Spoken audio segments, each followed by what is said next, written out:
नमस्कार, आप देख रहे हैं न्यूज नेशन 81 और मैं हूं आपके साथ भावना। खबर मध्य प्रदेश के सीधी से है, जहां बुधवार को सीधी सांसद डॉक्टर राजेश मिश्रा कुश्मी जनपद के वनांचल क्षेत्र हरे पहुंचे।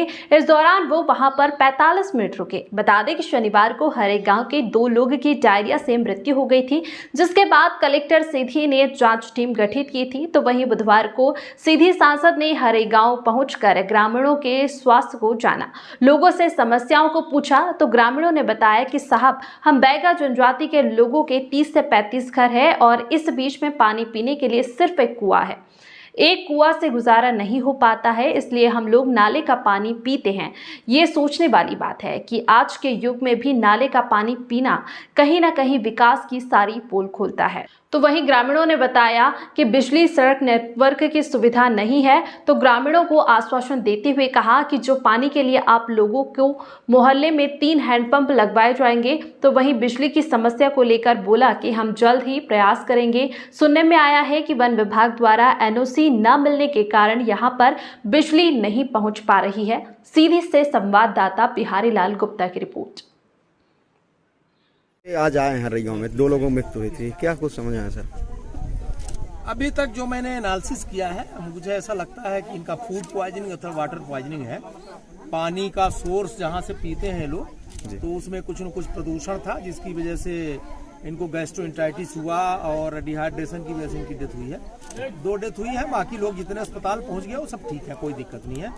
लगातार यहाँ पर मेडिकल शिविर लगा हुआ है, सब लोग आ जा रहे हैं।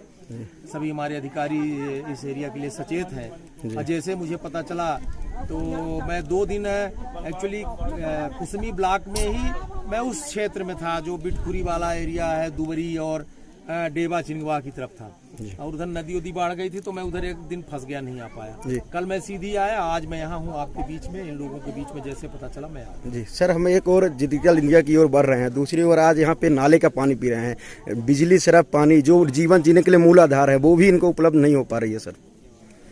ये निश्चित तौर से कष्ट की बात है, इसलिए तो मैं यहाँ आया हूँ मुझे जानने, और मैंने आज ही इनके लिए सैंक्शन करवा दिया। मैंने कह दिया 3 हैंडपंप हम यहाँ करवाएंगे, जैसे भी बरसात है, ठीक है। इनका एक हैंडपंप बना है, वो खराब है, शायद नीचे गिर गया है, हैंडपंप है। तो हम इनके यहाँ अभी कह के जा रहे हैं कि हम 3 आपके यहाँ बोर करवा देंगे। बिजली के लिए भी हम सोलर की व्यवस्था कर देंगे इनके यहाँ, और इनके यहाँ बिजली वैसे भी आ जाए उसकी, चूंकि अभयारण्य में वो एनओसी का प्रॉब्लम है, ठीक है। तो हम एनओसी भी लेकर के और कोशिश करेंगे कि यहाँ तक केबल सिस्टम से और बिजली यहाँ तक आ जाए। खुला तार तो आ नहीं सकता जी। भुईमार में एम्बुलेंस आज भी नहीं है? एम्बुलेंस तो है, देखिए 108 सर्विस हर जगह है जी। वो जननी है सर, जननी है, 108 भी है। 108 की तो ऐसी है कि वो सराई से कवर होती है, भुईमार से कवर होती है, उसके एक पॉइंट रहते हैं। लेकिन 108 की सर्विस इस समय पर पूरा है, उसके लिए हम लोगों ने कंप्लेन किया है यहाँ से लेकर के भोपाल तक।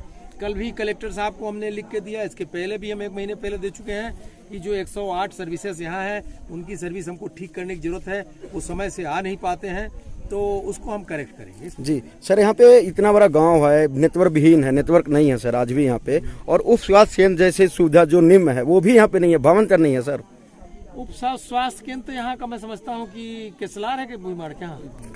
केसलार है, भुईमाड़ में है, भुईमाड़ में है। उप स्वास्थ्य केंद्र का एक क्राइटेरिया है कि इतनी आबादी में होना चाहिए, और अगर रोड अच्छी हो जाए तो उसकी दिक्कत नहीं है। नेटवर्क की जहाँ तक दिक्कत है, तो नेटवर्क में अभी आपको मैं आपकी जानकारी बताना चाहता हूँ। अभी 3 दिन पहले ही मैंने संजय अभयारण्य के जो फील्ड डायरेक्टर होते हैं, डिप्टी डायरेक्टर होते हैं, उनके सभी एसडीओ सबके साथ मैंने बैठक लेकर के उनको कह दिया है कि आपके फॉरेस्ट एरिया में भी हम टावर लगाएंगे, और टावर की एनओसी आपको देना पड़ेगा, नियम के अंतर्गत रह करके, परिधि में अंतर्गत रह करके। और ऐसे जितने भी पॉइंट हैं, तो हम यहाँ पर जरूर कोशिश करेंगे कि बीएसएनएल का अथवा जियो का जो भी टायर है वो टावर लगे। वो अभी हमने आप जो कह रहे हो, इससे सब समस्याएं अपनी ये फॉरेस्ट की वजह से हो रही थी, संजय अभयारण्य की वजह से हो रही थी, और इसकी बैठक मैं परसों ही ले चुका हूँ सभी अधिकारियों के बीच में। बहुत सारी उस क्षेत्र की समस्याएं थी जहाँ मैं था, वहाँ भी बैगांव की बहुत सारी जमीन की समस्याएं थी, वो समस्याएं मैंने परसों ही बैठक में सब दूर करा दिया है सर। तो टावर भी मैं लगवाऊंगा इस क्षेत्र में। सर आखिरी सवाल, ये यहाँ पे विद्यालय जो हैं वो पूरे खंडहर हो चुके हैं, सब चूकते हैं, बच्चे उसमें बैठने को मजबूर हैं सर। वो मैंने देखा नहीं है विद्यालय के बारे में, अगर ऐसा है तो उस भवन को हम ठीक कराएंगे। दूसरा भवन बनवाएंगे। सरकार के पास किसी संसाधन की कमी नहीं है। अभी हमने आते विद्यालय भी पूछा, आप लेट आए हो? नहीं सर, साथ में। साथ में है तो मैंने विद्यालय पूछा होगा। आप देखिए, मैंने एक एक पॉइंट पूछा है आपका स्कूल कैसा है, लेकिन आप बता रहे हो इस क्षेत्र के जनता ने, किसी ने मुझसे नहीं कहा कि विद्यालय की ये स्थिति है। तो अगर आपने मेरे संज्ञान में रखा है तो मैं इसको भी इनसे पूछ करके ठीक कराएंगे। धन्यवाद।